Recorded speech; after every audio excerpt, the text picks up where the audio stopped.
Hello and welcome to Livewire's Buy, Hold, Sell. I'm Anna Dadic. There's been no shortage of big share price moves off the back of the results season, both good and bad. The question for investors is whether these moves will carry forward or represent an overreaction from the market. Today we're going to look at some of the biggest moves and attempt to answer those questions. Helping me to do that is Ben Rundle from Hayborough and Joe McCarthy from Elston. Welcome, gents. Thank you. Let's start with some painful results. Guzman y Gomez served up some bad burritos with its results, with the share price tumbling 18% on the day. Joe, I'll come to you first. Is it a buy, hold or sell? For us, it's a hold. So, it's a newer listing. Investors are clearly a bit jittery with it, quite focused on the shorter term sales outlook. Management seems to think that they have a lot of initiatives in the pipeline to really drive that going forward. It's probably fair enough to give them credit. Where we are less comfortable is more with the valuation, the growth expectations for that business. We really like the Australian business. It's very profitable, high ROI for the franchisees, which is very important, good runway for growth with the stores. But you got the US business where we're probably a bit more skeptical. At this stage, we don't really see the fit in that market. Happy to be proven wrong. But we also acknowledge it is a trial. So yep, absolutely. Ben, GYG is now down 35% year to date, with all the shine since listing evaporating. What do you make of it? Is it a buy, hold or sell? I think GYG is a hold as well. Look, I think they've got a fantastic product, a fantastic team, and it's a hugely scalable business as well. We've seen how quickly they've been able to do that in Australia. My issue with it is that the valuation is obviously quite extreme. The growth, while I think it's certainly there, I think it'll keep getting pushed out to the right. So I think that going forward, there's too much of a risk at this valuation that investors continue to be disappointed. So just a hold for me. The next disappointing results reaction was in response to PWR Holdings numbers. For anyone who doesn't know, PWH creates cooling systems and other parts for race cars. The share price fell 7% on results day. Ben, buy, hold or sell for you? I think it's a buy. Look, this company's been through a big transition period over the last sort of 18 months. There's a huge amount of capacity that they now have for growth. I think that capacity will be able to drive contract wins, particularly in aerospace and defence. And on top of that, we've got the new F1 regulations, which should drive some earnings growth in their motorsports division too. So I think that while it's going through these troubles, it's a good buying opportunity. Joe, PWH is down 20% over the past year. Are you seeing any value at these levels? Buy, hold or sell? yeah, look, it's a buy for us as well. Very similar story to Ben, where moving to a new factory, it's been a bit more disruptive than they probably imagined, but it's happened.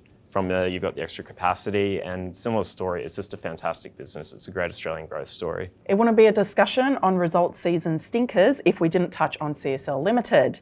To be clear, this is one of the best companies Australia has ever created, but its results left plenty to be desired by the market, with share price down 17% on the day. Its worst in history. Joe, buy, hold or sell for you? Yeah, look, it's a buy for us, and we see this result as a massive overreaction. There's a lot of talk about competition. Getting the full story, what it really was an over-leveraged competitor liquidating inventory. And from here, it's the same old growth drivers for CSL. So you've got very strong end market growth, and it continues to get better actually. The lowest cost producer globally. And finally, it's a commercial discipline, it remains. And also what drove probably the miss in the result was actually the commercial discipline, not chasing low margin contracts. So we think there's a lot of upside from here. Okay. Ben, CSL is down 30% over the past year. It's had a really tough time of it. Buy, hold or sell for you? I think it's a buy. I agree with Joe. I think that it's an overreaction. They did have those issues in the market with that competitor, and they still managed to get pretty good earnings growth. They've got a great position in the market. It's a very high quality business, and you're getting it at a much cheaper valuation than you have for the last few years. So it's a buy.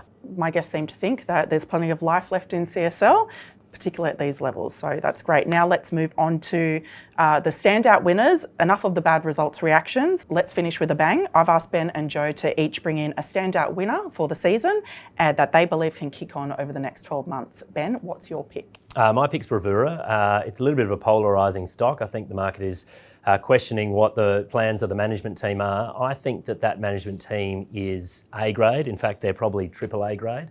So you're getting the opportunity to back them. The guidance that was put out by the team is very conservative. I think that spooked the market a little bit. I think that there's a huge amount they can do internally to grow the business, and I don't think that the top line growth will be as soft as what potentially they're saying or what the market thinks. So I think it's a great opportunity to buy the stock. Joe, what's your pick? So for us to be challenger, the stars are really aligning for this business this year, and also the management team has done a very good job positioning it so it can succeed. You know, you look at the lifetime annuity business that continues to grow. You've also got the APRA changes coming in, which will reduce the risk of the business.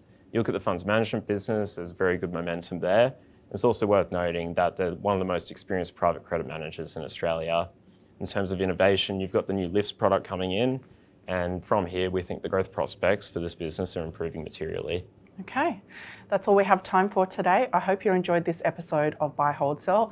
Thanks to our guests, Ben and Joe, for joining us and sharing their insights. If you enjoyed that video, make sure to give it a like and don't forget to subscribe to our YouTube channel. We release new content every week.